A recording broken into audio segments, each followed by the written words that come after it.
Hello, everyone, and welcome to The Factory Must Grow, episode 34. Joining us on the line today is Galdoc. How you doing today, Galdoc? I'm great. How are you two doing? I'm doing well. I'm good. And we have a special guest today in Wally. Wally1169. How you doing today, Wally? I'm good.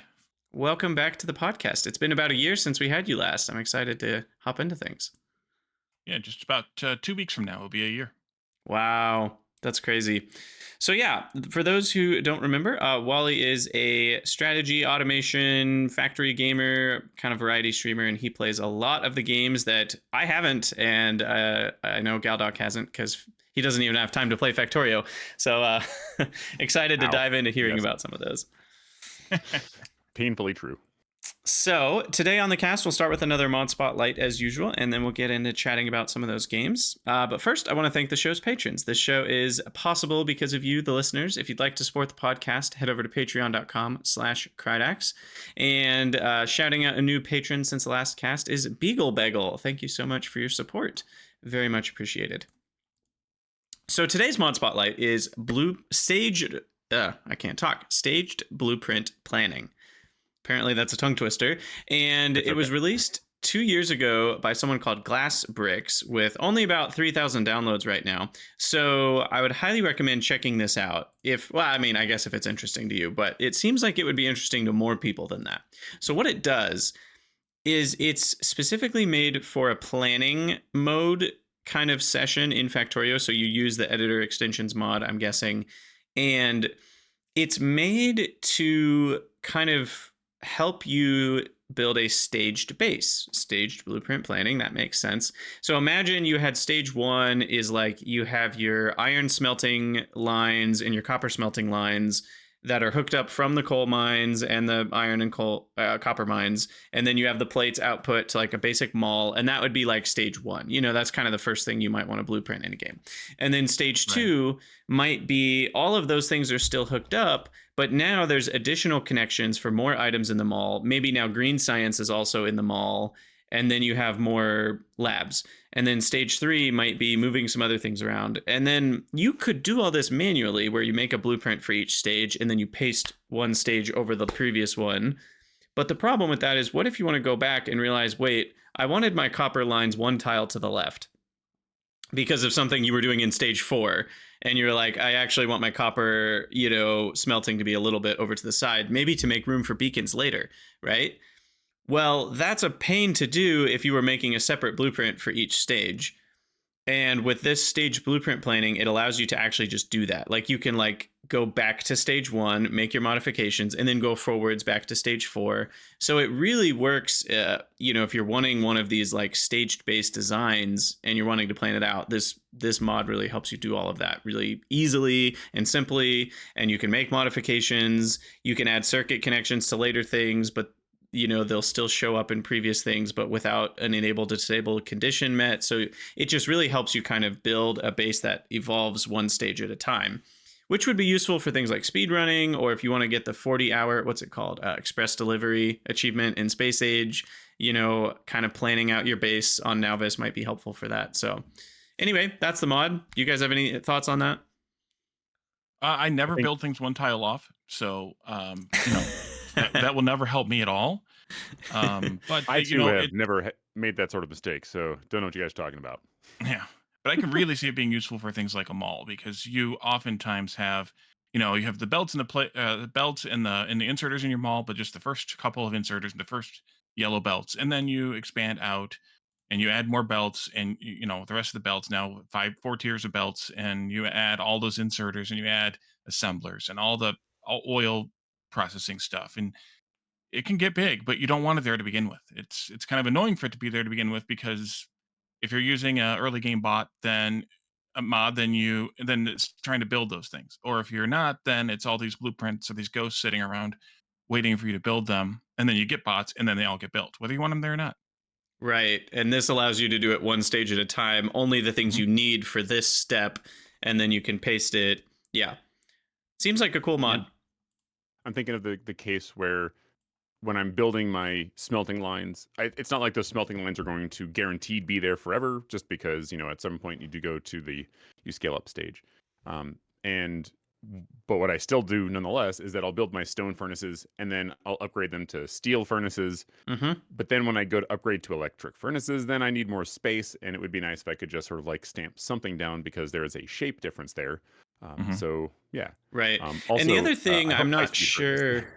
I'm not sure if it supports deconstruction, but it might. I'm guessing Oh, I okay. would hope that it would, so that you could have it deconstruct parts of your factory you no longer need in further stages. I'm guessing it would, but I'm not 100% sure. I So assume yeah, Superforce would do that for you though too. Superforce would, but you might want to remove a whole section because it would leave pieces you don't want. That's Yeah. the only problem with Superforce is it doesn't know. It can only remove things you're building exactly on top of, and you might want to Right. remove, inserters that you're not pasting over, but they would accidentally outsert something you don't want to be outserted, things like that.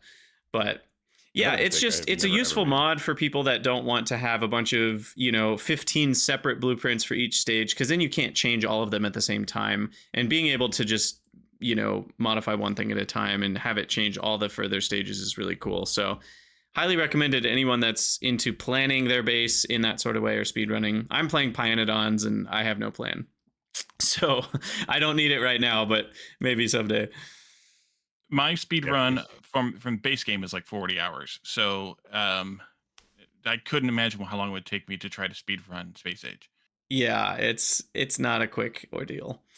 Yeah. I Um, still haven't beaten Space Age. Speedrunning is a yeah, wild pipe dream. Pun intended. exactly. All right, well, let's move on to our main topic. So, Wally, how have you been? It's been about a year since we had you on the podcast. How's the year been? Mhm. It's been event filled, I will say. Lots of games. So we're going to talk about some of today, and lots more that we aren't going to get to just because we don't have like 24 hours of podcast. It's true. A It's long true. list of automation games out there now. Yes, Yes, there are. it's become a huge genre. I feel like the last maybe 2 years, we've seen an explosion of new factory games. And that also means Yeah. new games that aren't necessarily that great, not to be mean to those games, but not every game is a banger, right? And so there's a lot more to sift through, so to speak. Mhm.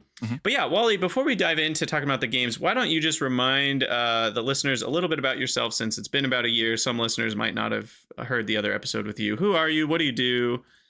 Etc. Yeah, so I stream, as you said, strategy, stream and YouTube, strategy games, varying subgenres, simulation, factory automation, sometimes real time strategy, but I'm getting too old for that. And during the day, my real life, I'm an IT pro, so I do all kinds of different things in that, and then I come home and play video games and do other things. So So you it's do yeah. computers for your day job, and then you come home and you do more computers. Yeah, and I sit in this chair for 12 hours a day. It's, so when I work from home, I'm sitting in the same chair. So, yeah. Nice. Fair enough. Awesome. So we're gonna dive into a few games. I'm just gonna kind of list the games first, and then we'll kind of go through them. Mhm. That way, people kind of know where we're going with this. So what we're gonna do is we're gonna talk about some of the main games, and we'll dive a little bit deeper into those. Talk about the meat of each of them and such, and then towards the end, we'll have you list out kind of another half dozen games that are interesting, but we're not going to like get into those, full conversation sense. So some of the major games we're going to talk about today is Planet Crafter, Eden Crafters, Eco, Nova Lands, Prospector, and Unrailed. And then we'll go through, I won't list them now, but there will be a half dozen other games at the end. Like, I'll just list them. Outworld Station, Icaria, The Crust, Automate It, Sandistry, and Block Factory. So that's where we're going today. My wish list. This doesn't Yeah, make any sense. exactly. Half of those at least are on my wish list as like, oh, that could be interesting. Yeah, But I think especially when I do like a demo playthrough during Steam Next Fest or whatever, where I play a game a day kind of thing, just doing the demo and a little bit. Like I think I trigger a lot of people's wish lists who mhm. follow my channel and really just add it on, add it on, add it on, and they go on my wish list too because it's only the demo that I'm playing. So Right. they don't get the full treatment, and sometimes they never get a full treatment, unfortunately, because there's just too little time, too many games.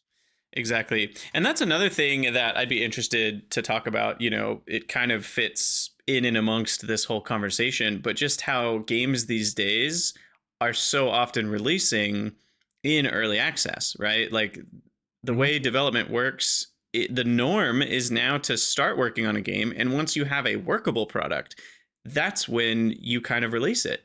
And that's a whole Hmm. interesting topic that kind of fits with what we're talking about today, but it's not technically on our show notes, but we can definitely discuss that because it does change. Like, if a game releases in 1.0, that's a very different feel than like, oh, I played a demo during Steam Next Fest and it's a demo of the early access version, right? That's very different. So, anyway, let's Yeah. start with Planet Crafter, That is an which, announcement. what's that, Yeah, Galdoc? which spent a I year or think your two mic in cut early out. access. Can you say Yes. that again? I'm sorry. I think your mic cut out. I was going to ask if Uh, Planet Crafter is out of early access yet officially. it is. It has been for a while. Yeah. Okay, that's what Yep. I thought. So So tell I us mean, a it's little been bit about what is Planet Crafter, what's the major premise, what do you do for those who haven't heard of it or played it? yeah. So it's a survival crafter type of game, exploration survival crafter. Kind of a you to start out, you crash landed on a planet, and you're trying to survive. So there's survival to it too. You have to eat, you have to drink, you have to have oxygen. The oxygen is a little bit easier than in some games, as long as you're well. No, I guess it's kind of similar to Astroneer in that as long as you're back in your pod, you have oxygen. Once you build a permanent base pod, it provides oxygen no matter what. So it's really just when you're out wandering around the world that you need to have oxygen, worry about oxygen, that kind of thing. It's not like a oxygen not included where you're going to suffocate if you don't generate oxygen. Right. Oxygen It's a bit generation is like magic. Subnautica, right? Uh huh. In that respect. And in general, the Yeah, Stop and game it's is building, actually you get oxygen, and that's that. and it's actually been compared a lot to Subnautica. It's kind of a Subnautica in on a barren planet. Um, it was called Subnautica in space for a while, but that's it's not really in space. It's on a barren planet. So you kind of start out just by picking up little bits of rock or ore rather, and using those to craft your starting things. You walk around, craft more stuff, explore the planet. There's a lot of story and mystery to especially the prime planet. Although there's a DLC called Humble that does also have a story to it and a mystery to it. The game is kind of the train kind of changes over time, so there's like ice walls that you can't pass until you really reach a certain heat level on the planet, and then the ice melts and you can pass and go into these other areas, these other biomes and little areas of the planet and stuff. There's in some cases actual whole rock walls, or I don't want to give a there'd be a huge spoiler here for Humble, but there's a huge change in one of the biomes or one of the zones in Humble, interesting. the DLC, where you don't it completely changes the way that it looks from the beginning to like past the midpoint, when it sort of magically changes. So there's a lot of that kind of surprise and mystery to the game too. Um, and so what makes it fun is just unlocking all of those things. Like um, there's a progression, technology progression. As you're terraforming this planet, you are advancing the statistic that they just called terraformation index. And as you scale that up, as you scale up each statistic that feeds into that, so heat, oxygen, pressure, and then biomass later, you this terraformation index advances, and you unlock new technologies that you can use to you know boost production even further. Like for example, if you're wanting to generate pressure, you have these little tiny drills that you put down on the planet. It drills into the planet to release, in theory at least, gases that are captured under the surface. As you progress, you get bigger drills that can drill deeper, further, better, whatever it is. It's a little hand wavy, but these bigger drills that generate more pressure, and they also generate a little bit of heat or a little bit of oxygen or a little bit of whatever alongside too, because as you're doing one thing, you're going to do the other too a little bit. So you once you get a little bit of heat, pressure, and oxygen going, then you can dig into biomass. So there's a whole plant space like trees and things. And you're trying to spread trees around the planet to boost the oxygen generation some more. And then you're also trying to then you get animals or creatures, I should say, starting out with butterflies and then and bees and silkworms. And then you get into butterfly, or you get into fish, and then frogs, and then mammals. So it kind of follows maybe a progression that Earth kind of followed during the formation and whatnot, but obviously much faster and very heavily triggered by uh, you know humans basically. Or and The also you're player by yourself agency. Yeah. Right. unless you're playing a multiplayer, you're by yourself. And so the storyline, at least well, actually on both planets, is you're a criminal and your sentence is to be banished to this barren rock to try to terraform it. And if you succeed, then they'll let you out. Yeah, that's funny. One So thing, yeah, it's kind of a crazy story overarching. it's a cool game. This is one of the ones on the list I have played, and I really enjoyed my time in it. It really is, in terms of the actual game feel, like the UI and the controls and stuff, it will remind people a lot of Subnautica, but the actual gameplay is quite a bit different. You are Mhm. still trying to collect things and craft things, but it is far more of an automation feel because you're building these buildings that are generating these numbers. It's almost like an idle game in some ways where you're like, oh, I'm getting Huh? 20 pressure per second, but then if I build 3 more drills, then I'll have 80 pressure per second. And now I'll get closer to that target that I want to get my pressure to so I can unlock the next thing that gives me more power to power these other things. And so you do feel a little bit of that kind of back and forth of like Mhm. wanting to get more stuff to make more stuff go faster, but then you go out and collect things. It's got a good loop of collection and then building your base. On Steam, it has 96% reviews. Yeah, It's overwhelmingly positive. So it's a very highly rated game as well. I just want to point that out. so we were talking about early access games, and this was, like I said, early access for a year or two, I think. And I played almost every early access like update as it came out. Like I would do a mini series on it, whether it was 5, 10, 20 episodes, depending on how long it took me to get through the new content. And for a long time, the game had no logistics, no automation in it. It was just survival crafter uh, type of game. And then there was an update where they added logistics drones that will carry items back and forth between different storages. You can set requests and basically set requests and providers on chests, and they will do that, or one of each, or either or I should say.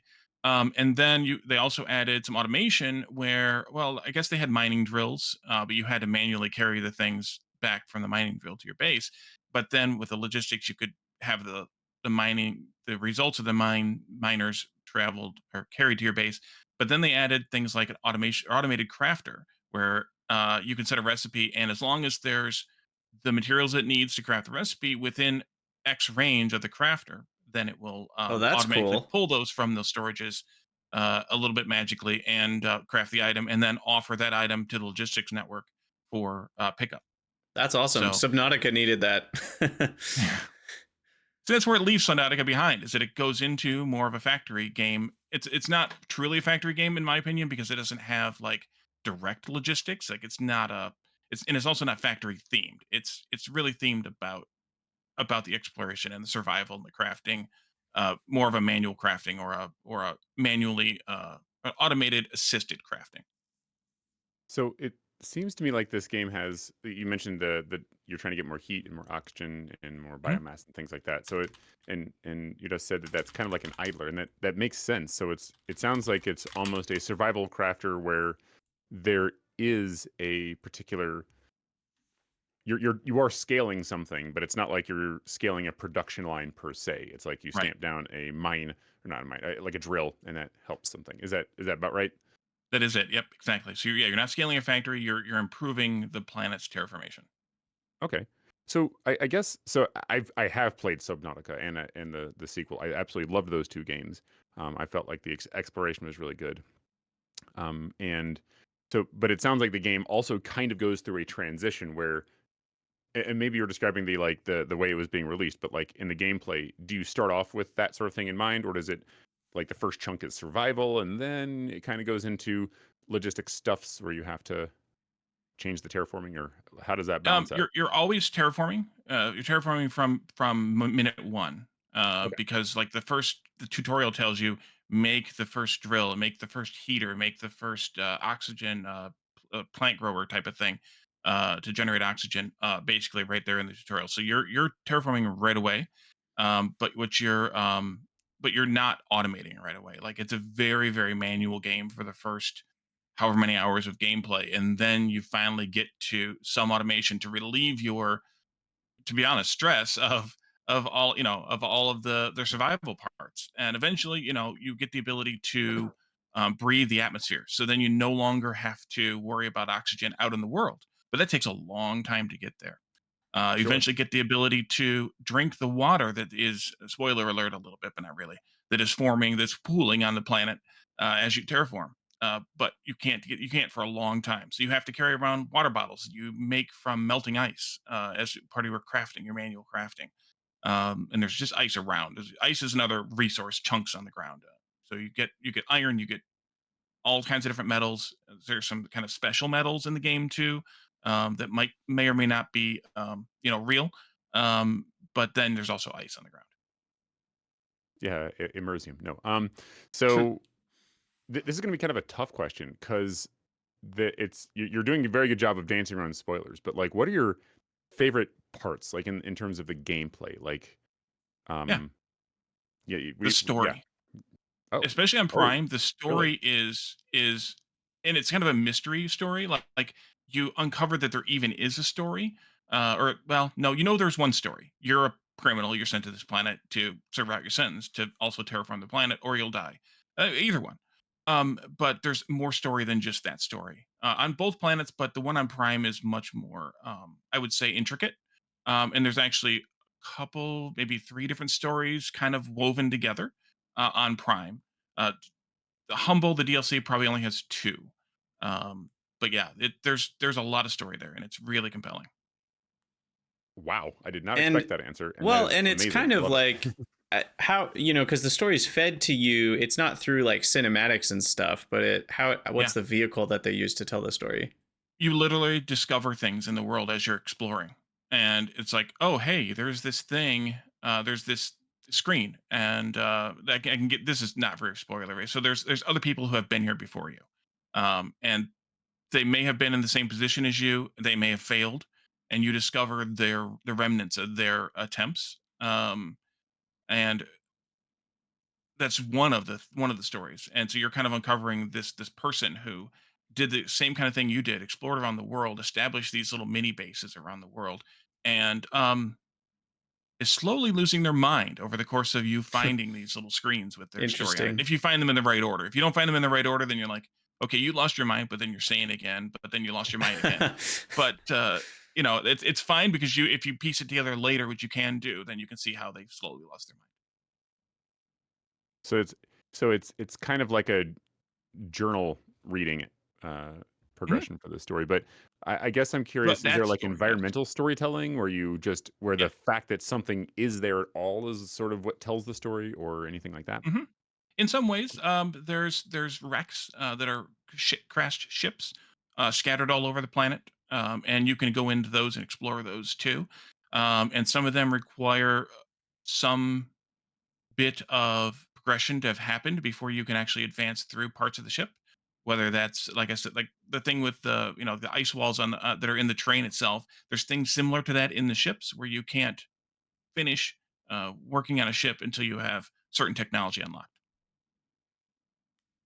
Cool. Yeah, that makes sense. Have you modded the game at all? Are there mods, or do you mod? So there, I don't mod. I have used a couple of mods for Planet Crafter. I explored them in one of my little mini series at one point.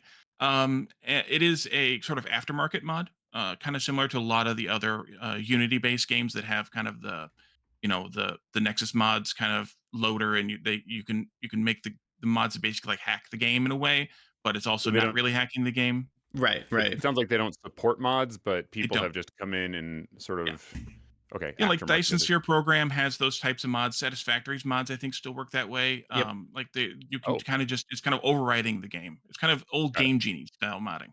Yeah, it's how all Wow. Yeah. modding was for a long time until games Uh-huh. started actually adding mod support.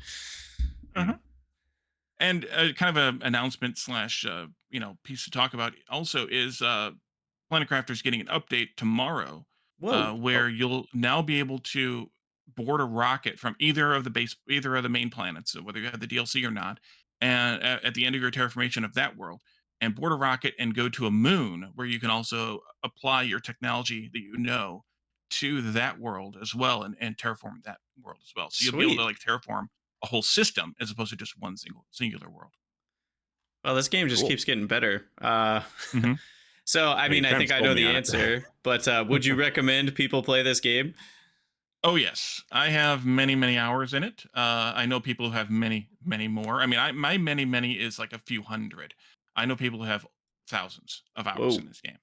jeez. Um, and for me, it may not be a game that I will play through more than a few times, but the fact that I'm playing through it more than once to me, and it's a fairly extensive, a fairly extensive game. I'm on my third playthrough effectively right now.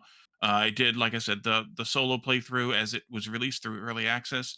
A group of friends and I who stream on Sunday nights, we played through the whole thing, um, multiplayer, and then now I'm doing a second solo run on the DLC world, Humble, and then I'm going to push that on into this Moons update that's coming tomorrow once I get Awesome. that far because I'm not ready Awesome. yet. Yeah. My world's not there yet. Well, and I just looked How often? for those Oh, curious at the How Long to Beat website, just because I find that useful sometimes to, it's Hmm. like, what am I getting into? Is this a 500-hour game or a 5-hour game? And at least on How Long to Beat, it looks like it's in the 30 to 50-hour range, depending on how completionist you want to be. So just for frame of reference for people. Hmm.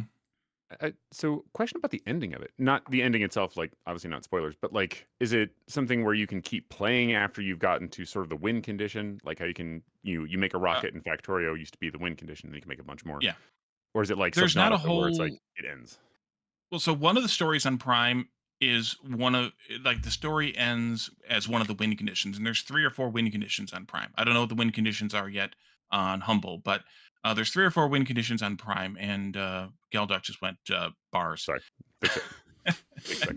My bad.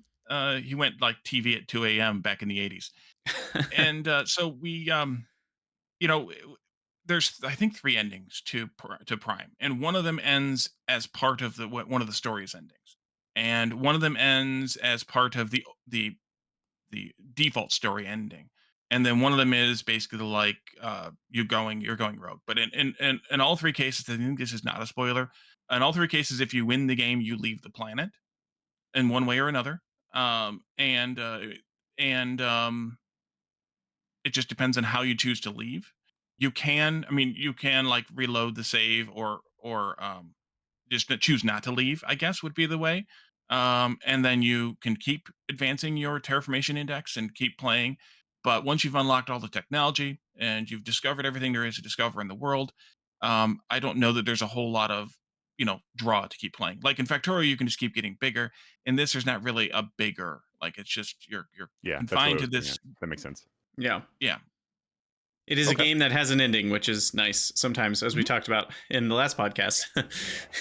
Yeah. so, That um, is a blessing. so you also wanted to talk a little bit about Eden Crafters as kind of a sidebar to Yeah. this one. So Eden Crafters is still kind of fairly early access, but it's a similar type of game to Planet Crafter, except that it is more factory automation included. So you're still doing the terraformation thing, although it's a little less hard and fast terraformation. Um, it's a bit less about the terraformation, I should say. And then but you're also building an actual factory with belts and automation from the beginning, more or less. So it's kind of like if Planet Crafter was married to Satisfactory and had a Okay. baby, and Oh this is wow. what you would get. Um, it's kind of it's an interesting combination like that. I wasn't expecting as much factory automation. I was expecting another Planet Crafter, and it gives you a little bit of both of those games. Yeah, and So it less seems idle pretty. and just making. Oh, sorry. Good. I was just going to say it seems pretty positively reviewed. It's at 86%. of over 1,000 reviews, so that's pretty good. Not, I mean, it's still in early access, so I'm guessing Oh yeah. it'll continue to get better, kind of situation, assuming they work on it. But what were you gonna say, hmm Galdoc? Oh no, I was going to say. So it sounds like less idle, more factory, or more satisfactory. Is it? For Is sure. Yeah. It's okay. definitely less of the idle, like you're watching these statistics tick. You're still doing it, but most of the unlocks are actually done through activity rather than just progression. Is there still are there still survival elements where you have to maintain food Still have and to have thirst and everything? oxygen. Still have to have, yep, Okay. food and water. Yep. Classic, classic. All right, well, that was a good talk on Planet Crafter. Definitely a game that Mhm. I've loved. I'm excited to revisit it. I didn't even know about the a lot of the stuff you talked about, like the logistics and a new moon update, and then there's the DLC. I Mhm. did know it had a DLC, but I hadn't really heard anything about it. So I definitely would love to revisit that game at some point. But the next game we're going to talk about is Eco. And I'm really excited to hear you chat a bit about this one because it's come up a lot in my Krydania Discord. I've heard groups of people talking about playing Eco. It's been pretty popular in a lot of ways. So let's just start with kind of the basics of like, what is it? What do you do? What's the Yep. point? And then we can kind of talk more specifics. So a lot of times it's compared and it's called a Minecraft clone, but I would say that that's only the truth if you only consider the voxel world. It's a very voxel. It's a voxel world, so the terrain is all voxel based. Um, but it's really like that's where the similarity to me kind of ends. Yes, you're doing crafting, but the crafting is much more kind of in a way automation based because you build a crafting table of whatever kind, and these are kind of bespoke assets. They're not like another block. Like they're excuse me, sorry. They're not another just a block that you build and it's just magically a crafter. Like in Minecraft and other more direct Minecraft clones like a Creativerse or something like that, or a what's the other one that's popular right now? I'm forgetting the name of it. Something story, vintage story. Oh, Uh, Vintage Story. this Yep. is Yep. this is more like you're building a bespoke crafting table. It's like a like a actually looks like a table or it looks like a workbench or it looks like a whatever. And then you go up to it and you configure like which storages that are nearby that it's linked to. And then you tell you like you like set up that table to craft, like I want you to craft 100 mortared stone for me. And I'll get into what mortared stone is for in a little bit. And then you feed it labor, which costs calories, and that's kind of your survival element is that you need food. Um, you feed it labor, and then it just automatically crafts as you go off and do something else. So you don't have to stand there and actually hold down the craft button like you would in like Satisfactory before you have automation, or like you kind of do. I think in Minecraft, I've only played Minecraft for like 5 minutes. To be fair to me, so I might be wrong on some of this, but You have to click a bunch of times in Minecraft, but you don't have to hold down Yeah. a button usually. so Not quite you rare. do Yeah. that one time, and you kind of can walk away then, and it'll autocraft, assuming that the materials you need are near in a nearby storage that's linked, and you get those materials by mining underground or above ground, really, or anything. You cut down trees to get wood. You can gather plants and then later farm those plants and actually build like huge farms, huge farmlands, huge tracts of farmland. You can go hunting. There's animals running around, and they are like an actual like 3D asset. They're not really a like a blocky thing like you would see in Minecraft. And I see devs in chat raving about Eco too. Uh, it's and so it's kind of a big game of collaboration. I mean, by default, like they encourage multiplayer play. Like there is a way to play it solo. I'm playing it solo right now, but it's all about kind of interaction with your friends or your server mates because you normally on a multiplayer server can't do everything yourself. Like so you kind of scale into professions, and as you continue to just have a character in the server, you're gaining experience points, and you can boost the experience points gains by how much what kind of food you eat, by what kind of house you build yourself out of things like mortared stone, and how you decorate that house. There's different types of rooms. There's living rooms, there's bathrooms, there's bedrooms, there's kitchens, and if you put the right furniture in the right rooms, you can make that room into one of those types of rooms.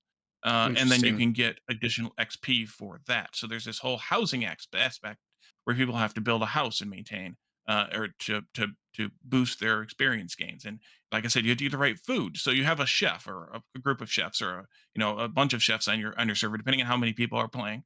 You start out cooking over a campfire. Everybody can cook some stuff over a campfire, so you're not eating, like raw meat. But you can eat raw meat if you want.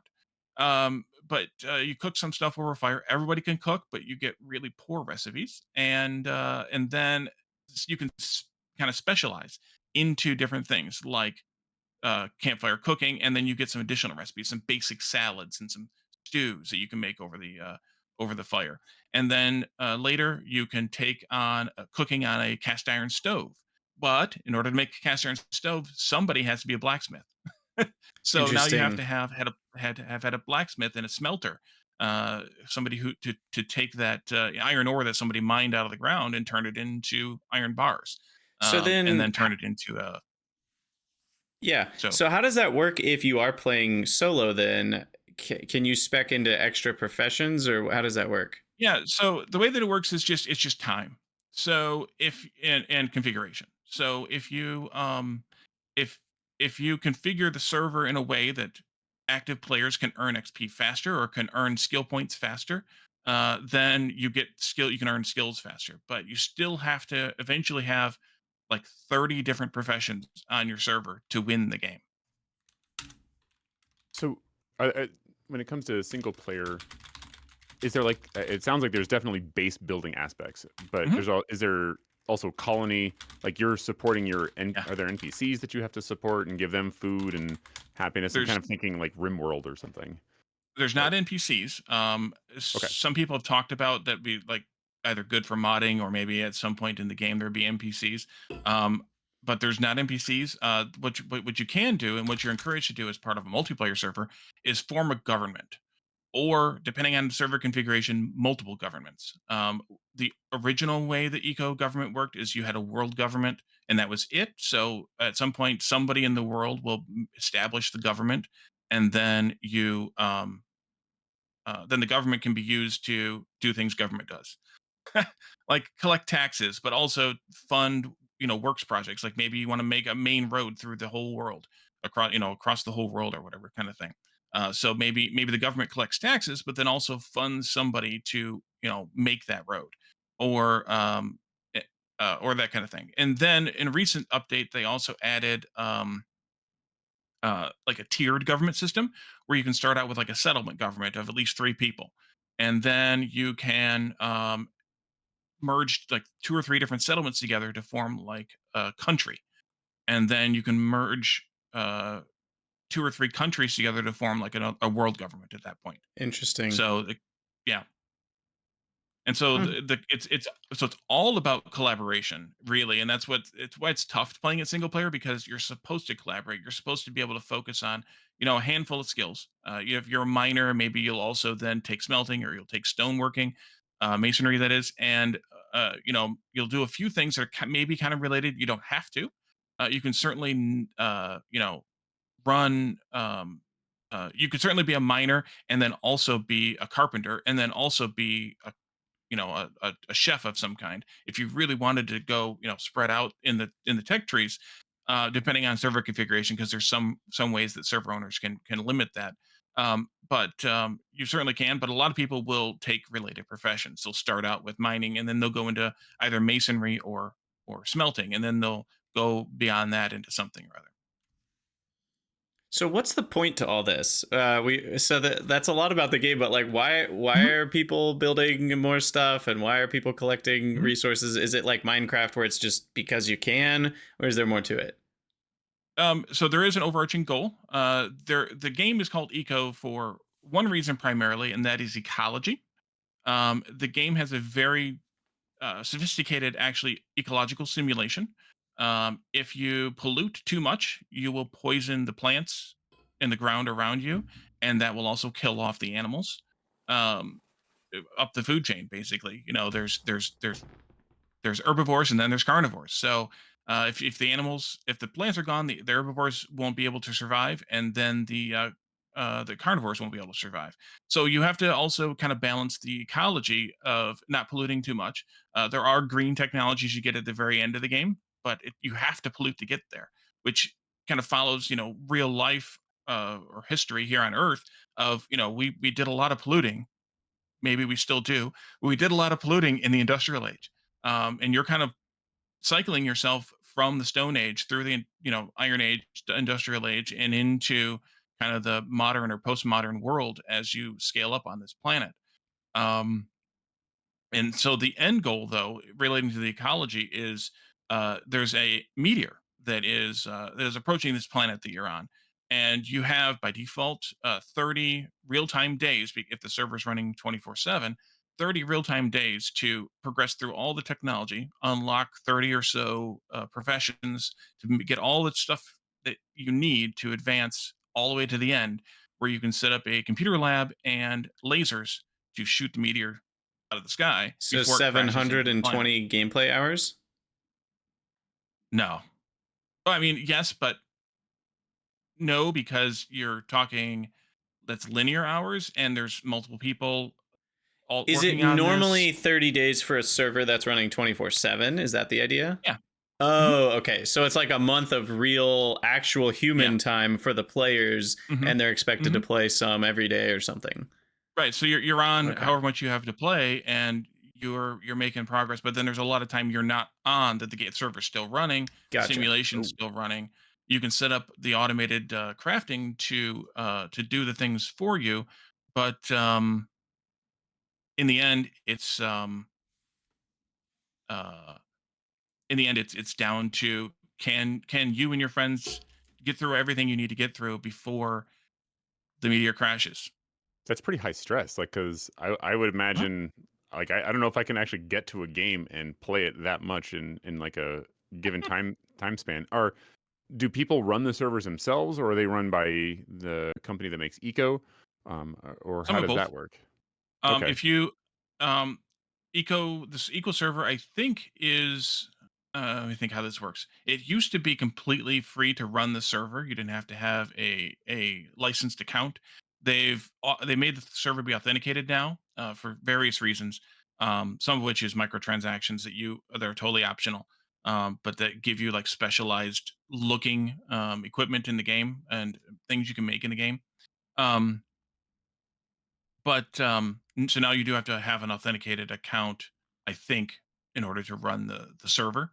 Um, but the server's available in Steam as like one of the Steam apps, like the things you can download in Steam. You can also Mhm. download it directly from them and run it yourself. And then you can also, go to one of the variety of hosting companies that offer game hosting.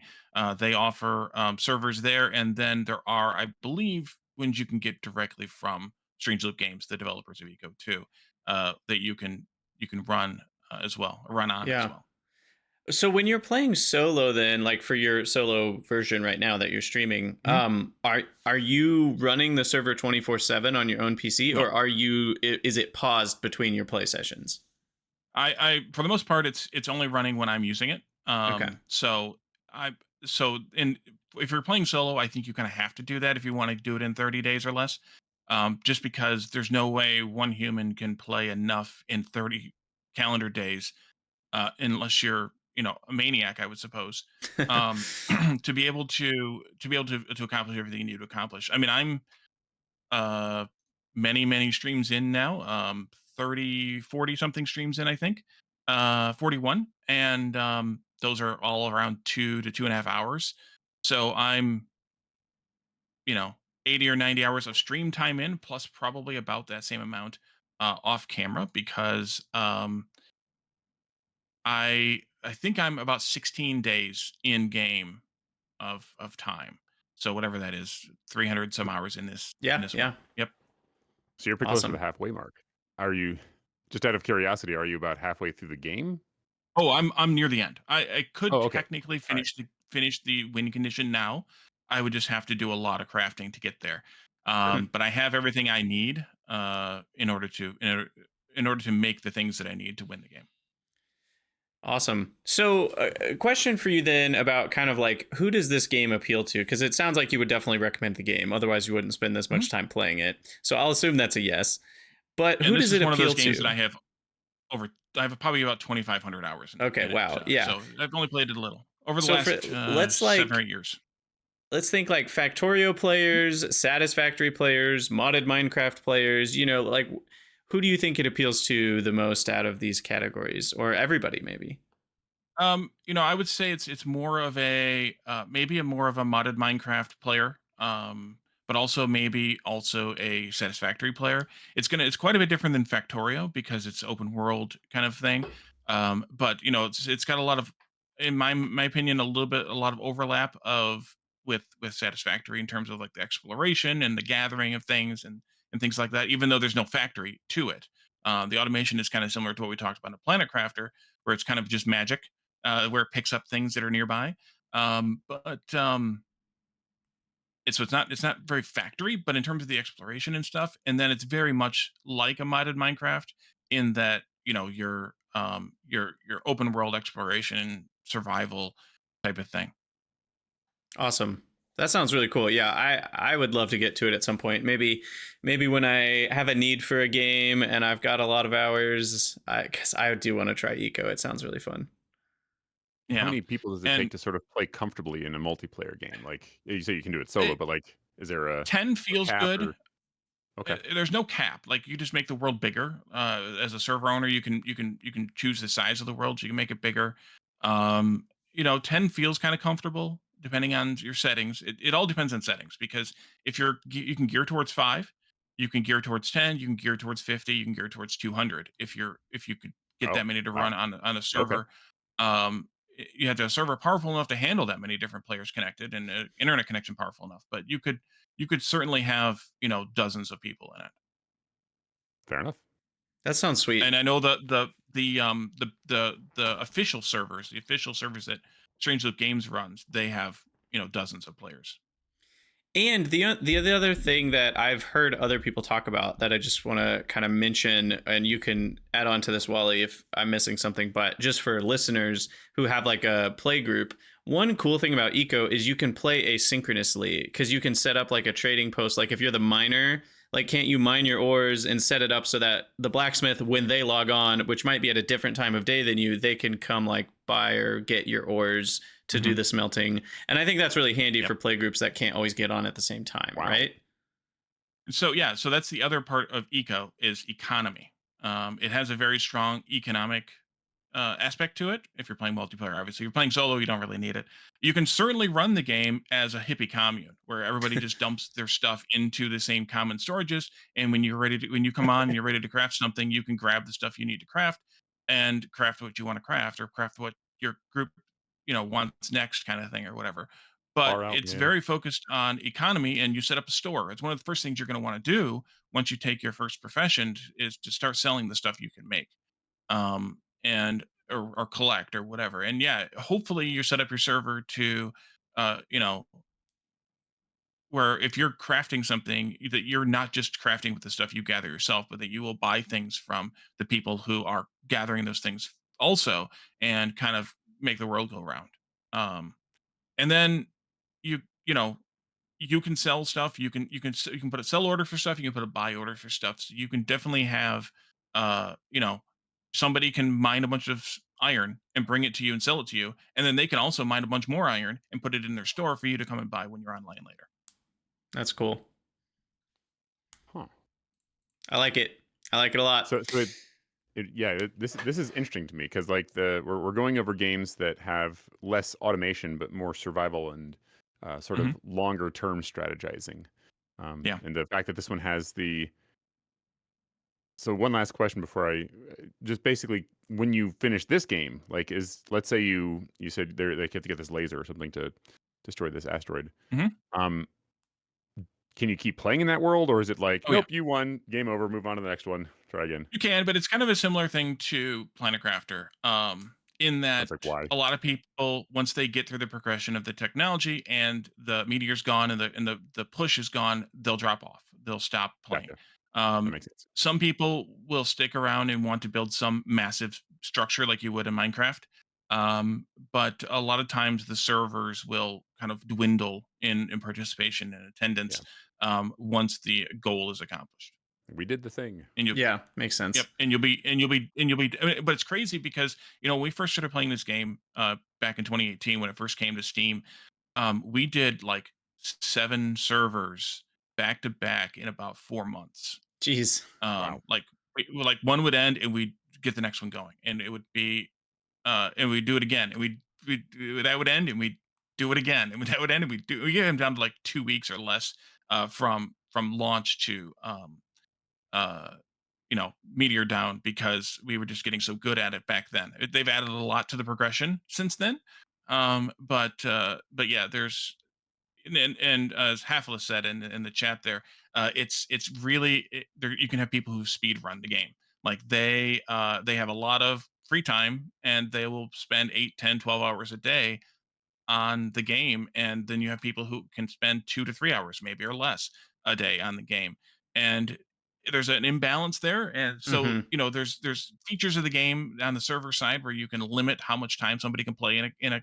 a calendar day, which we haven't experimented with in our community at all, but you can do that if you want to try to limit and balance out how much different people can can participate to Yeah, that makes let other sense. people have a chance, kind of thing.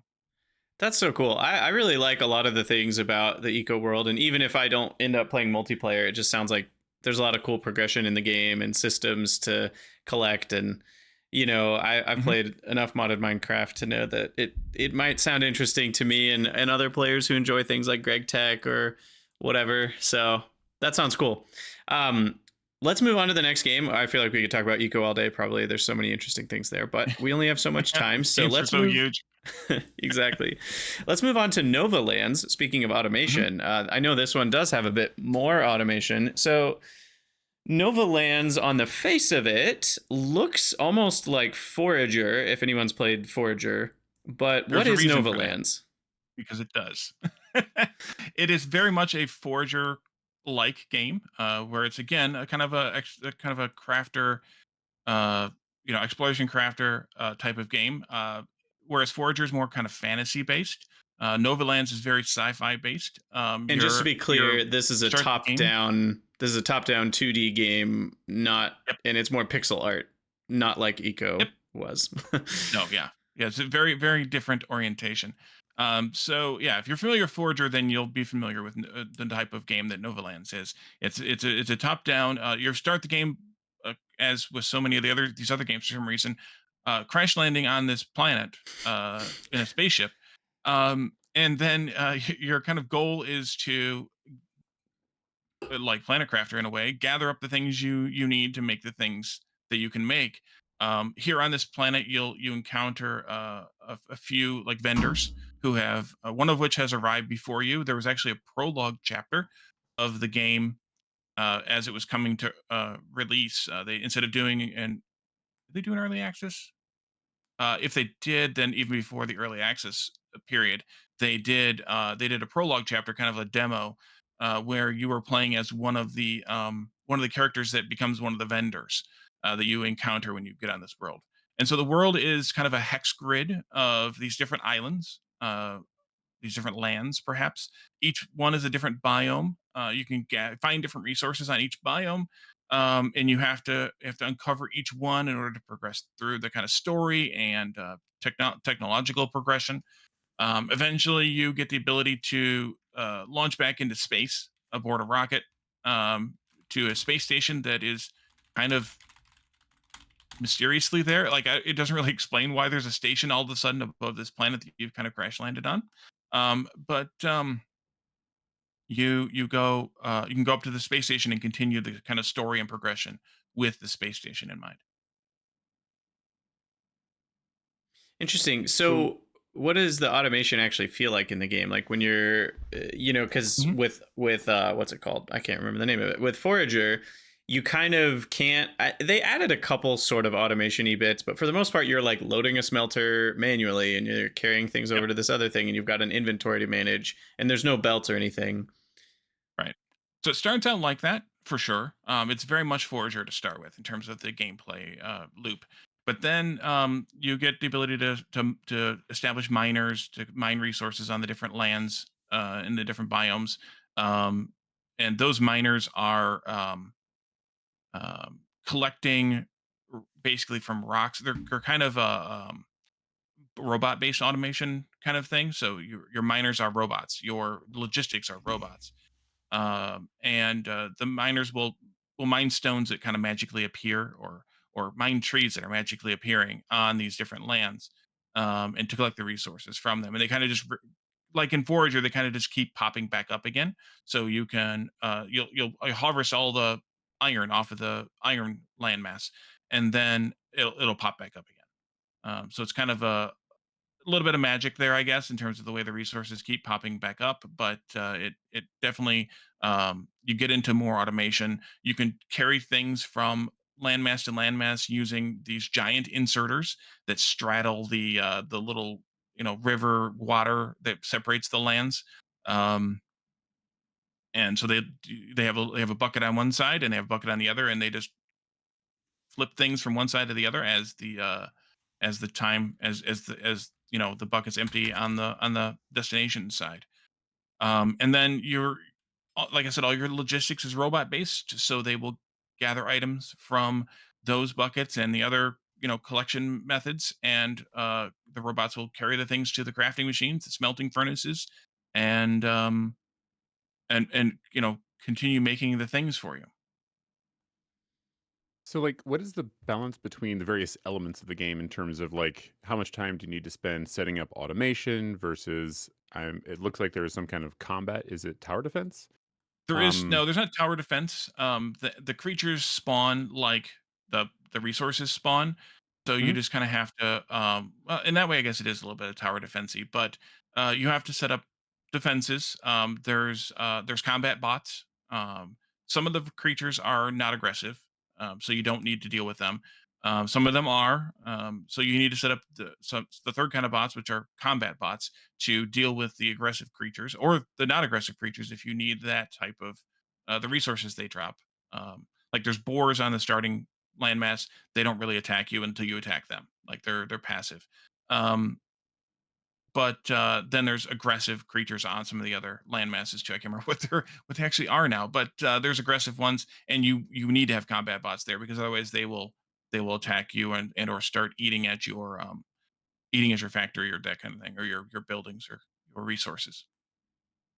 Okay, and so like how much time would you say you have to spend doing these various tasks in terms of setting It, like there's like you sound like kind there's of also exploration. Sorry, go ahead. similar to Planet Crafter. Like I think it changes over the course of the gameplay as you unlock and introduce more automation. You can spend your time setting up things instead of gathering things. You can spend your time advancing versus clearing the creatures all the time. So it's kind of a balance in terms of over the course of the gameplay. It changes from very hands on to more hands off. Fair enough. That So, makes would sense. you recommend the game? What's your kind of overall take? Oh yeah, I played that prologue, and I played the game through, and then they had like a fairly decent sized expansion to the game that was it? I can't remember if it was a DLC or not. No, it wasn't. It was free. And I played through all of the whole game. It took about 60 hours, or I played through for about 60 hours.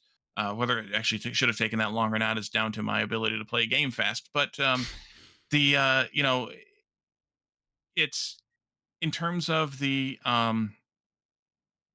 story and progression, I think it's really cool. And like I said, there's an underlying story to it, so there's something to kind of ingest from the game. It's not just you're building this thing for no reason. There's story behind it, and you're interacting with these vendors, like I mentioned earlier. And there's more vendors on the space station, and uh, you'll get more progression with those vendors as well as the ones on the planet. Yeah, that makes sense.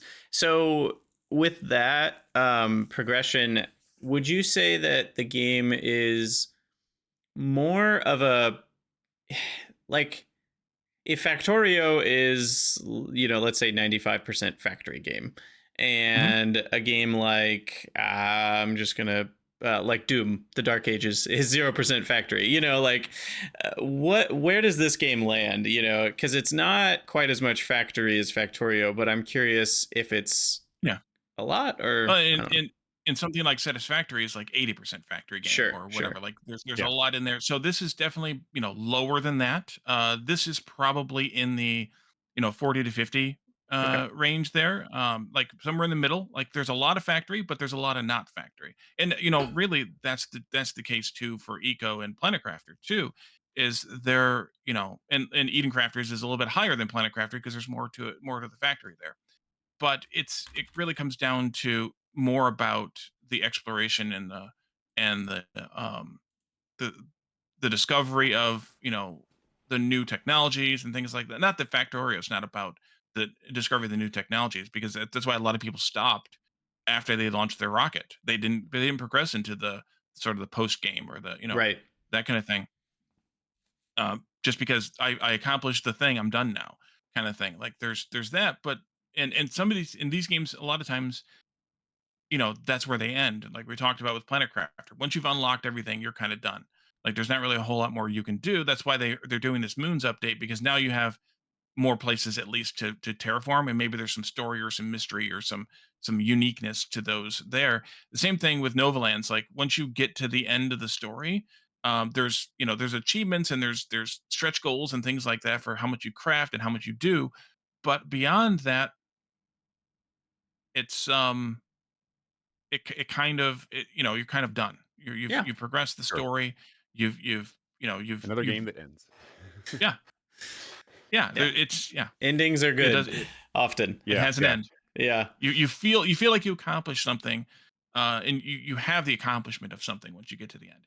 And in terms of like replayability, which we didn't talk about for the other two, Eco for me has the most amount of replayability, because you can always do something a little different, especially if you play in a multiplayer group. Like, Hmm. okay, I did mining last time. I'm going to do logging this time. I'm going to do cooking the time after that. I'm going to do farming the time after that. I'm going to do all these different things.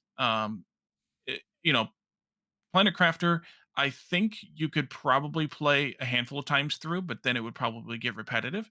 Novalands might be like a one or two and done. Yeah. Like it's Yeah. it's really good, but once you've played through it, maybe you played a second time, because you now that you know what you to expect, you can do a little bit better on the automation setup. So you don't have to rebuild a lot of stuff or things like that. You can kind of maybe come up with a speed run a little bit. But at the end, like I don't know how, unless you're going to speed run it and actually try for a time. I don't know how much replayability there is, just because there's not really much variety in it. Yeah. That makes sense. So it just want to point out a common thread that I'm sort of hearing as you talk about these different games, and that it really sounds like you are a story enjoyer. I Because am, but I also don't mind a game that doesn't have a story. Like I love Factorio. I have, fair. I don't have Peps. Peps is in the chat I saw earlier. I don't have Peps level hours of Factorio, but I Okay. have a good chunk of hours in Factorio, probably about 2,000. Um, Okay. so I But it I doesn't love a game that detract is you know, kind of what I'm getting eh, at here. So if someone but puts a plot in there, the story is kind of a good way to draw in a player, I think, because it gives most people, most gamers, I think, a way to focus on something in a game and to focus on accomplishment in a game. I in my youth I played a lot of Age of Empires, and I played the campaigns more than the multiplayer stuff, because of the story in the campaigns, and there was a progression in the campaigns. You started out with only some basic units and only in the Stone Age in Age of Empires One, and then you worked your way all the way uh, through the progression as that faction, through that. So it's kind of the same kind of thing. Like Yeah. you play through a story and you get to the end of the story. Um, and the same thing with Age of Empires. You played through the campaign and you got to the end of the story. fair enough. Yeah. So one other game you had mentioned to kind of sidebar along with Novalands was one called Prospector. What's that Mhm. about? So Prospector is very similar to Nova Lands in that you once again a crash land, I think, or at least appear on this planet. It's not like the hex. It's still top down 2D kind of thing, You're still doing some, gathering, crafting, survival type stuff. Oh, and uh, Nola Lands also has an oxygen mechanic, so you have to stay Ah, within reach of your oxygen generation, or run off of oxygen tank basically, or a small supply for a short amount of time, and then get back to it. Um, so Prospector is quite a bit more, I would say, of a factory game than, at least it seems like it's going to be. I've only played a demo, um, but I think I played the demo twice. But it seems like to me quite a bit more of a factory game, kind of like maybe it's much more factory that Eden Crafters is over Planet Crafter, as Prospector is over Novalands. So there's a lot more in that, at least that I can tell right now. There's definitely some story behind it. There's some kind of mystery type story that's going on. There's some alien artifacts that you're looking for and collecting. But there are actually belts in this game, like there are belts in Eden Crafters. You're going to be able to move resources and things around. It's still a fair amount of bot-based logistics too, but you're also constrained to a fairly small area, like you are in Novalands, as opposed to more of an open world type of thing like some of the other games are. sure. All right, so Prospector's one to add to the wish list maybe and keep an eye out for, or play the demo now. Yeah, and I'm keeping an eye on it myself. Like I said, I played the demo twice. Because they greatly expanded and the demo after I played the first time, so I did it again. And it's got promise. I don't have as much detail on it, but since it's a similar game to Novalands, if you played Novalands, take a look at Prospector. It's kind of the way that I look at it. Awesome. And hmm.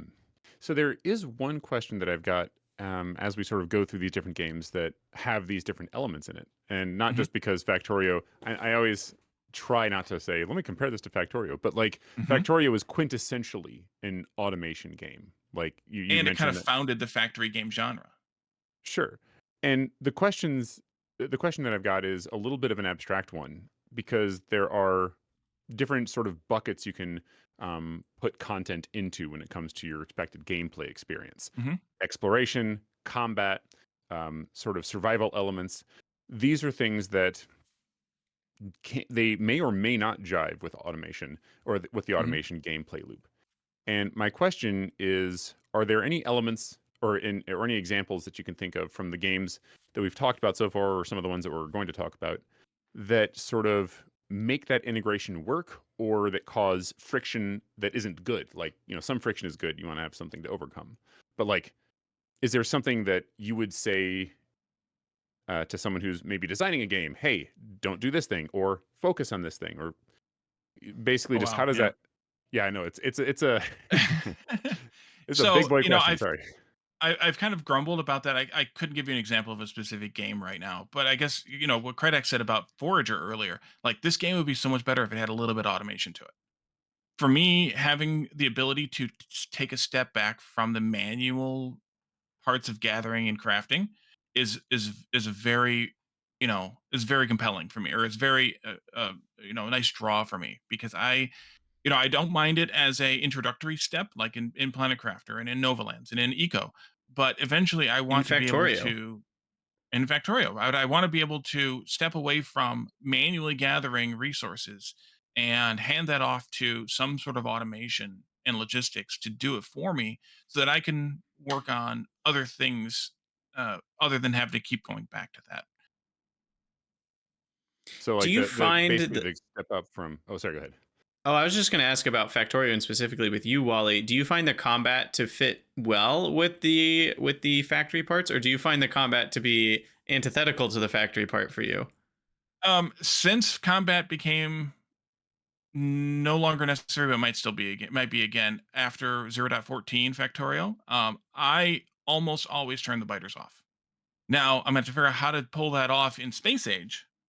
They will almost certainly be on passive, but I I almost always turn the biters off. I'm not a big fan of combat in games. Like in terms of, if I'm looking at a game, that will be a demerit for me, that it has combat. A game like Dyson Sphere Program adding combat in later was a big sour note for me. Hmm. Um, I haven't played it again since then. I may, but I will probably severely limit the combat, if Yeah, I not turn it assume you off can if just turn it's it off unoffable. entirely, right? Yeah, I assume so. Honestly haven't looked. It's also I haven't played it because I haven't had time. Yeah, exactly. So it's it kind of comes down to everything all at once. But it's I will play it again probably at some point. I just haven't played it in a long time. Um, but for me, combat is definitely is a demerit, is a point against the game for me. And now, a silly tower defense game on your phone or something like that, like that's to me that's a little different because in a lot of ways, a tower defense game is an automation game too. Hmm. Like you're automating the defense of your base. You're not doing it yourself. You're not standing there with a machine gun, not This is my corpse destroying all assembly the machine. enemies. It uses You're bullets. right. You're putting up a turret of varying types to try and control the resources. So, you know, a tower defense game is not truly a combat game. Like for example, in Satisfactory, I cannot stand the random like I'm walking around the world and this creature comes up and just ganks me because I'm walking Yeah. past it. And the same thing with Factorio too. Like I want to build my factory. I don't want to have to deal with walls and turrets and all the things too. Like that's not and clearing biter nests and things like that. Like that's not something that I really want to do. But that said, I started playing Factorio in 0.14 when you had to keep the biters on because you had to get the alien science from Yep. them.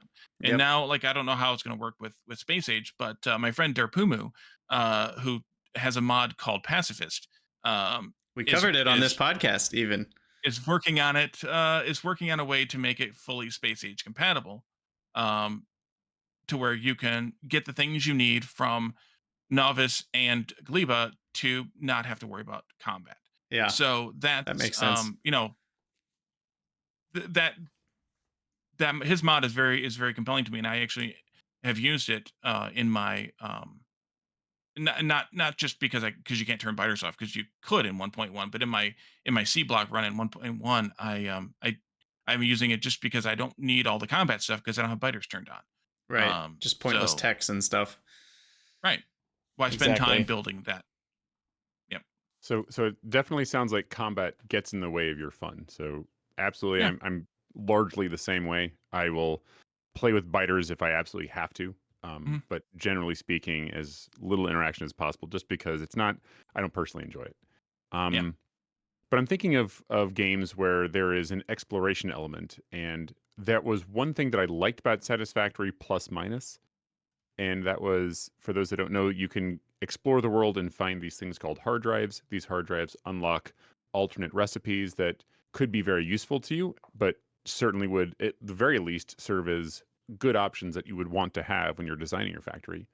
Mhm. But I do feel like there was one point in my playthrough, which is still singular, um, that I ended up having to just spend like 8 hours just bouncing around the world with my little jetpack thing, right? Yep. And it was cool, but it wasn't like I don't know if I would want to do that again. And I feel like if I ever Yeah. play the game again, that's sort of like standing there in my way. Is there is there anything like that that you feel like okay, this is too much? They leaned too heavily in this direction, or Mhm. maybe that's I mean just me and my humble opinion, obviously, but maybe there's something where they could have done even more. I don't know. One of Any my thoughts on that? Satisfactory playthroughs, I cheated in hard drives. I Hmm. used the save editor on the Sure. Satisfactory Calculator website, and I just cheated. I had one in my pocket, and I went to the save editor, and I changed it to 50 or whatever I did, and Sure. and I did it a couple of times in increments because if I came upon a crash site, I would collect the hard drive from it and I would use it. So I didn't want to necessarily have 200 of them or however many of them you would need to unlock all the recipes. I wanted to leave it open, but I also didn't want to have to go out and collect and then complain about I'm not getting this recipe that I want. They did add in the 1.0 release the new way you scan the hard drives is Yep. quite a bit better than the way that it was for a long time in early access. Oh, So they did improve that greatly because you can rescan to get other recipes offered to yes. you. So that was so much better. Like when I played 1.0, I was very much happy to see that. But yeah, I don't know that I would explore for all the hard drives ever again, beyond like the one time for 1.0 kind of thing. Yeah. It's an interesting topic overall, just like how exploration in a game that has a fixed world like Satisfactory Mhm. has a bit less replayability than the factory elements of the game that are in the same game. So the replayability doesn't scale. It's not like the whole game is equally replayable. There are certain elements of it, Right. and that's why, and that's a great place for mods, to be honest, because it's like, oh, I've had the fun I had with the exploration, and then I want to get a mod that maybe just multiplies my hard drives by 5, or it does another tactic. Maybe I can Yeah. spend resource. For me, I feel like I'm cheating then, and so I'd love a mod that lets me build a new building, and if I feed it, it's almost like the awesome sink. If I feed it certain Yeah. resources, then I can actually unlock my own hard drives. And I know you can buy hard drives in the awesome sync, but they're ridiculously expensive, so that's slightly different Yeah. than what I'm You talking about. can. They I didn't know added you the could. ability to spend coupons to buy hard drives sometimes, Oh, that might have been But it's- after I played last. but it's only sometimes, and I think there's a limit, so it's not I like see. you could Okay. just do that for all of them. Well, dang. But Hmm. yes, I might have to go look into that because that actually sounds dope. yeah, so Yeah, that's that sort that of the that would be good for me. solution, because then your factory Mhm. can produce the hard drives, and now Right, yeah, right. It gives you back that feeling of I did the thing, so Yeah. I get to feel good about having earned the thing. Right. And I Mhm. kind of like the strategy that you mentioned a second ago, where you mod in a sense. I don't say it's exactly right, but like you're modding in a number of hard drives so that you eliminate the grind, but you still leave the door open to get that dopamine hit because I found a hard drive, in the wild, so to speak. So I Yeah. actually like that approach as well. So, Yeah. I don't know. Satisfactory is super replayable though, partially just because of the building and the 3D stuff. And it's interesting with the combat. Everybody feels differently about that, but they've added in more of the pacifist options for Satisfactory, which is nice. Like you can turn enemies to passive now and all that stuff. So that's really I, helpful. I hated standing there and just being like, I'm sitting here doing a thing, and then all of a sudden, just knocked off a cliff by one of the Yeah, whatever yeah, those things the are. hogs love to knock you off Come cliffs. on, man. I personally enjoy it, but I totally respect other opinions on that too. I get it. We need to move Mhm. on to the next game because we're kind of starting to run out of time here. So Wally, why don't you talk about Unrailed for a minute, and then we'll go over some other smaller games. Yeah, so I hear your fan base likes trains. Yes, yes. I Um, mean, we all love trains, right? yeah, we I all like love trains, right? trains. So Unrailed is a train game. Very different Yeah, train game. very different than all these other games. Like it's a different genre entirely. It is kind of a frantic builder crafter in a way. Like it's very much like a overcooked or a played up type of game. Like you're frantically running around doing a thing. Um, Overcooked, but really? in this case, you're harvesting resources, stone or iron, depending on who you argue with, as well as wood, from the world, from the map, to feed them into the train's automation. It does have automation at least. Feed them in the train's automation that automatically crafts rails for you. And then you have to take the rails from the train and put them down in front of the train before the train gets to the end of the existing track. And you're working on progressing your train across a very linear, kind of narrow, almost like a ribbon world type of map where you have 20 or 30 or something blocks tall, and it's 2D top down kind of thing mostly, or maybe a little isometric, but mostly 2D top down. Um, and you have like 20 or 30 blocks up or down that you can go, but you have to go across like 100 blocks or whatever. And in the way are these giant mountains or these deposits of trees and stone slash iron, and you have to dig your way through them or go around them and avoid lakes and avoid or go across lakes if you want, because you can build bridges out of wood, and build the train to build the track to get the train across the world. So So this it's is the prequel to Snowpiercer. Yeah, kind of. Okay, it's got it. basically if you Kind took of. that Wallace and Gromit gif where he's like laying Yes. the tracks down while he's riding on it. It's like if you took that gif and turned it into a game. That's Mhm. what we have with Unrailed.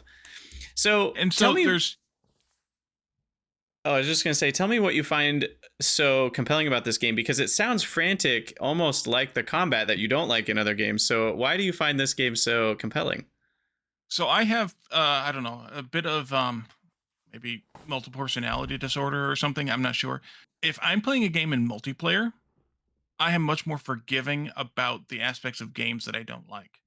And even in some cases, I like them better because they're a multiplayer game. I don't think it means you So have multiple personality disorder. I think that means you like people. Multiplayer And personality I don't think I like disorder. people though either. okay, multiple. Okay, I misunderstood what you said. I was like, No, I was what? making a joke. Okay. So Unrailed, I could never play it solo. Like I did the introductory whatever on the first game, and I did the introductory whatever on the second game solo, and then I was done solo. Like I can't play the game solo. I can't play Plate Up solo. I can't I can't play Overcooked solo. Like they're just it's not a game that I can play solo. But and that's kind of where our and this is the game that we play a lot on our Sunday night co-op gaming night because we do because it's an interactive game, but it's also kind of I mean, we call it Sunday shenanigans for a reason. It's very shenanigans inducing game. Like there's always something crazy that happens. Like you're trying to build this track across God knows what, and you're frantically trying to get the resources into the train and get the tracks made because it produces them slowly at first, and to get the Hmm. track put down before the train gets to the end and blows up. Um, and so it's definitely not a game that I can ever play solo, but I love playing games like this with other people. Um, Yeah, That's well, I it get is it. it's one I just get it. shenanigan. Like I but love then playing games Super like Smash Brothers with people I know, like in the same room at a party, and I would never play it online against random people. Like there's something about Mhm. playing with friends with games that changes it almost into a different game. and Yeah, I won't play games with random people either. It's Yeah. either yeah. solo or with people that I know or to a close or a closed group of people kind of thing. Hmm. Like I can't do the random. It just too Totally. I did that when I played World of Warcraft so much. I can't do the random. Yeah, so it's very frantic, but it's also crazy to the point where it's fun. So there's different sort of biomes in the game. So there's different challenges depending which biome you're in, and this is both games. They have different biomes, different challenges in each game. Um, but you're kind of progressing through. You're facing these challenges, and you're accomplishing these things. Along the way, you can add cars to your train, and those cars will add functionality. So, like, you can add a car that will auto mine stuff that's within X amount of blocks of the rail as the car passes the thing. So now all you have to do is go and pick those things up. But you can also add a car that's an auto picker that will automatically pick up things that are laying on the ground within a certain number of blocks of the rail. And so you pair those two together and you've got automated train. As long as there's resources near enough to the rail. So you got to drive it by Um all the trees and rocks then to pick up stuff. or you have to go and do your own manual collection again. Yep. Yeah. I have a very Interesting. important question. Oh Do boy. characters bump into one another, or do they have like collision boxes with each other, or can they just There's like jump on top of each other and like occupy the same space in some way? so there aren't collision boxes, but there is a collision mechanic, which is kind of Okay, counter explanatory, but the way that it works is you can wait, can you pass through each other? No, you can't pass through each other. You do have a collision box. I'm sorry, I good, misspoke. because that would increase the shenanigans by at least 50%. Hmm. Yeah. And Because then but I'm then watching the trailer right now. It's like wow. yeah, and then there's a collision mechanic whereas you can dash. Your character can dash a little, to get a little bit of movement speed every so often. And if you dash into another player, they drop what they're carrying, whatever it is they're carrying. Classic. So, if they're carrying a stack of wood for the train and you dash into them, they drop it and they don't realize they dropped it. Now they went all the way back to the train with anything in their hands. Hmm. Or, one of the mechanics of the game is you have to keep water in the engine so that it doesn't overheat. So you have a bucket and you have to go to the water, one of the lakes, and Hmm. fill it up, and then carry it to the train and dump it in the train, then go back to the lake and fill it up again, kind of thing. And um, so you'll have people who will bump into you, who dash into you, and you'll drop the bucket and not realize you did it, and then the train's overheating and on fire. And but then on the other hand, sometimes you want your train to go on get on caught on fire because you get bonus resources. In Oh. certain Oh, cases, there's like little tasks or side quests kind of things so that this sometimes you is want to let your train burn for 10 seconds, or you don't let your train burn at all. Interesting. Uh, or don't dash into other players, otherwise you'll lose these bonus resources. Or dash 50 times, combining all players together over the course of this stretch of Yeah. track from station to station. That There are sounds these little fun. side quests and tasks to give you a little bit extra bonus resources, and those are the resources you spend to purchase cars and upgrades for your cars. So it's yeah, there's a lot. It's crazy. It's basically That's that's what it fun. is. It's just a crazy game. That's fun. That I, sounds I'm amazing. I'm just sitting here thinking, how could someone make a mod for Factorio to Unrailed in Factorio? I don't know. It would be a lot of scripting, but I could imagine Yeah, it. I could imagine you it. could do it. You could do it for sure. Yeah. All right. Well, we gotta move towards wrapping up. So why don't you Yep. run us through? You've got a couple other games that you wanted to give kind of a couple sentence summaries of each one Yeah. that listeners might be interested in. So why don't you go through those real quick and then we'll wrap up. So as we talked about in the beginning, um, there's a I do a lot of demo play. Like I play a lot of games, but a lot of them are demos. Usually during Steam Next Fest, I actually commit myself every week of Next Fest to trying to find enough demos that I'm interested in to play a different game every day. It doesn't always happen. Sometimes it's 5 or 6 instead of 7. Sometimes it's 8 or 9, and I go a little long, or I end up dropping one or two of them, or whatever. But so I play a lot of demos, and I have experienced a lot of games, and we talked about those a lot the last time when I was on a year ago, because there's been, as Galdoc said earlier, there's been a lot of new automation games over the last few years, and so I've picked up a lot of games either in demo or in early access over the last year, even since the last time we talked, where I was like, let's talk about a few of those again. So one that I'm playing right now is Outworld Station. Um, I it's saw an that. early access game. It's a factory builder in space. You're building factories in different areas of the solar system, asteroid belts, low orbit over a gas giant. I don't know what comes next because I'm in the middle of playing it right now. But you're building these factories. The logistics is a little bit hand wavy in that as long as there's tubes connecting the different factory buildings, the materials can flow at an apparent infinite rate in the tubes. The limitation is how much a specific factory or storage can output per minute. So it's kind of like controlled by the output.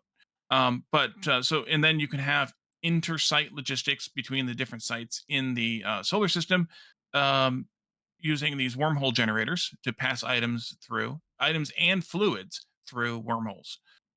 So we can wormhole generators in asteroid belt Alpha and on the gas giant Titania, and you can pass resources and items back and forth between those two at will, kind of. So it's really interesting. Like I said, it's still early access, as all these games I think that we're going to talk about today are. But it has some pretty compelling gameplay to it too, like a different take on a little aspect of the genre. The next one we talked about is Icaria, or the next one on our list was Icaria. It's also in early access, I think, right now. And Hmm. it's kind of a bot-based factor game, kind of similar to Desynct. If you played Desynct or saw any of that gameplay, the bots are easier, I think, to program than they are in Desync. Desync is very, very programmer heavy. These are a little bit easier. Like you just give them like a basic task, a little bit similar to like Craftomation 101, if you've seen that game at all. It's kind of like, okay, you tell them to go here, collect this resource, drop it off here, kind of thing. So it's pretty basic, but it's not like they're free form logistics bots. They're tasked bots. Right. So it's an open logistics system like some of these other games that we talked about have been. It's just barely in early access, I think, so it's still got a lot to go. The world is kind of voxel based, randomly generated type of thing, where so every game is a little bit different. But it's kind of one of those things to kind of watch and see and keep an eye on, as kind of these all are in a way, or so. Yeah. The crust is the I'm going next through and I'm one. adding them to my wish list as we're talking about. The crust is the next one that I we picked out. It had a really interesting kind of storyline to it, very intricate storyline. But one of the and it's a factory game on and beneath the moon's surface. Um, you mine out like chunks of the regolith down below on a random level below the surface, um, and then you can set up a factory there with these kind of largish factory building, kind of similar to like Satisfactory's style, even though it's a top-down isometric kind of game. Um, they kind of look like what Satisfactory would look like if it was a top-down game. Belt and pipe logistics. Wait, pipes? Are there pipes? I don't think so. remember if I'm there's looking at pipes now. screenshots. I think I Yeah, see I'm looking at pipes. the screenshots right now. I It's see belts. it's been a I think there's definitely belts, and there's definitely bots. The bots do mining, and they can also do logistics. Um, and there's a huge storyline about basically about well, saving Earth. Um, the biggest flaw that I found in the game as of where I was at was that where I was at when I played it last is that to win the game required a ridiculous amount of resources, to the point where I don't know that anybody playing for the first time could possibly win the game. Hmm. In that way, it's kind of like one of those frantic city builders like Ixion or Frostpunk, where like you're racing against the clock to accomplish the goal. Um, but I think it could be just a tuning thing, or maybe they intentionally made it that difficult as they're working on progressing the later gameplay or something. But it was almost prohibitively uh, uh, set up in a way like you almost couldn't. I don't know how anybody could win the first time they played it. Whereas I Interesting. feel like at least you could luck out in Ixion and Frostpunk the first time. I don't know that you could in the Crust, but it's early access, so it's down to tuning and balance and things like that. I imagine, as well as progression.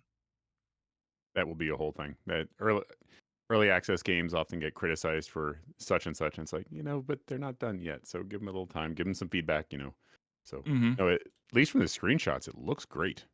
Yeah, it's a really good looking game. Uh, Outworld Station's the first quick game we talked about, Dang Wiggums.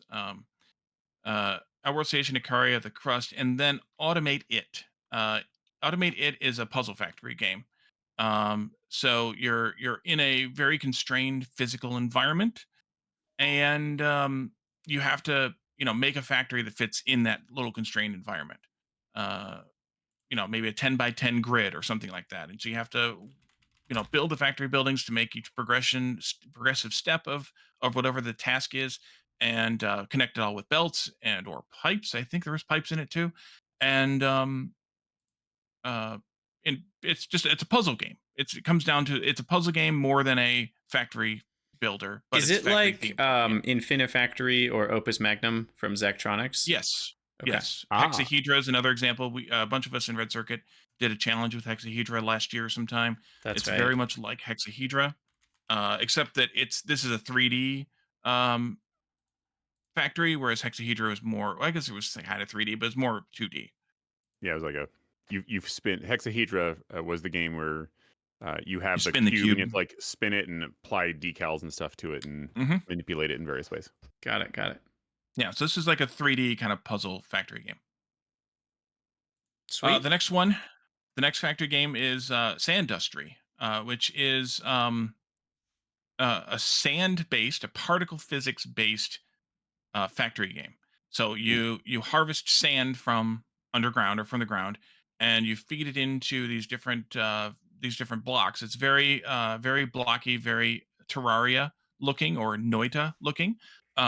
And you harvest sand and you feed it into your factory system, and you can use um, you can wash the sand to separate out the different minerals that are in it. You can filter it. You can do all the things, but everything comes from sand. Everything's particle physics based or particle simulated. So you have Yeah. the sort of the piles and things like you might have in like a Captain of Industry. We have the piles of whatever resources that are tumbling down in a conical shape over the course of. But it's a 2D side view Terraria Noita looking game. Well, and It's like very clever. more in the Noita sense, it is voxel falling sand based physics. So like Yes. everything, like the sand is like little physics particles, and Hmm. you place conveyor blocks, but then that like carries the sand up. I played the demo. It was pretty neat. I think there's still a lot of content that they're gonna add. It's just the demo that's out. So Yeah. Sandustry is a cool one that I think is worth looking out for because we don't have a lot of side scrolling factory games. There is Yes. the other one, what's it, Auto Forge or whatever. I played the demo of Unforged. that Yep. one. That was decent. But yeah, there's just not a lot of side scrolling factory games. So this Mhm. one was kind of fun. I would recommend people try the demo Yeah. as It well. was really good. Yeah. So It looks yeah, very all these are clever. either very early access or demo only at this point. Hmm. And then the final game we had on the list was Black Factory, which is kind of a similar game to Shapes, except that the blocks are Lego style bricks, and so you're cutting them into different pieces and piecing them together and making actually like a Lego figure out of the shapes, out of the blocks, um, or not necessarily a figure, but a Lego object A out widget. of all the blocks that you can feed into your factory. What was the other game? The one with that was numbers based. It was like shapes too. That kind of family of Yeah. game. Yeah, I know what you mean. Um, I can't remember the name. Oh, I have it though. But Yeah, they even have me like the too. Lego standoffs there, the little things where you click the Yep, pieces in together. So yeah, Yeah, they have the for those who studs. can't see, yeah, and you can that's paint yeah. the blocks, and you can piece them together, cut them, and piece them together, and make make the whatever the shape is, and feed them into the central block to to count. It's very much a shapes style game with just Lego bricks instead. Yeah, I played the either it was the demo or the pre-release or something of that one too. It was pretty cool. I personally was kind of like I think it needed a little bit more time to cook. But I did enjoy it. It's certainly the Lego aesthetic is really fun to like put the bricks Mhm. together and stuff. Was the number one you were thinking Beltmatic? Because that is No, also my number one, I think. or Okay, maybe it was. I'd heard, it doesn't sound like it. It's a shorter name, but okay, something fair enough. like like that. Yep. Sure. Yeah. Okay.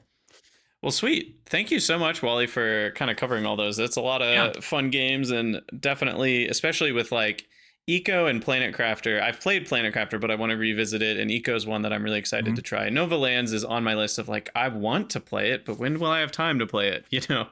Yeah. Um, At but least it's a quick, relatively quick game. Like, I mean, if you stream longer than I do, or you do, whatever longer than I do. I mean, my streams are like 2 hours, unfortunately, because by the time I'm able to stream, it's like 9 o'clock at night, yep, and 9:30 at night, and then it's bedtime 2 hours later. So it's tough to stream longer. But it's and then I do YouTube every day too, but those are 45 minutes or so episodes. So but I think Nova Lands is a game you could progress through in 40 to 60 hours. So it's not a super commitment in terms of if you stream longer sessions sure, or more frequently than I do. But it's I think it's a really good playthrough to experience. Like it's like I said, it's got a good story behind it, and it doesn't take a long time to get through like Planet Crafter does, or Eco. I mean, Eco you can play forever. But it's got a good story that you can kind of just go through and experience once. awesome, Cool. And it was awesome. Eltex was the other shapes like game that I was Beltex, thinking Oh, of. okay. yes, yep. All right, well, with That's fun. that, I think we'll wrap up episode 34 of The Factory Must Grow. If you'd like to support the podcast, head over to patreon.com/Krydax. And thank you very much, Wally1169, for joining us this week. And thank you to Galdoc as well. Indeed. Thank you so much for Thank having you. me. It's good Been a fun. blast. And Indeed. yeah, first and third Monday of the month, we will stream the cast. So the next one will be on June 2nd, I believe. And then, Wally, where can people find you out in the world for following you and Pretty supporting much you and such? pretty much Wally1169 everywhere: YouTube, Twitch, Discord, Patreon. I try to use that consistently, so I'm pretty much there everywhere. Awesome. Well, I will put all those links as well in the description to Wally's channels and such. And other than that, if you listeners have any questions, ideas for guests or topics or anything else, head over to the Krydania Discord and hit me up there. And yeah, I'll put links in the description to all the things and all the games that we played, their Steam pages and such, or games that we played, games that we talked about. And as always, thank you guys for listening. And we'll see you next time. Always remember, the factory must grow. Bye.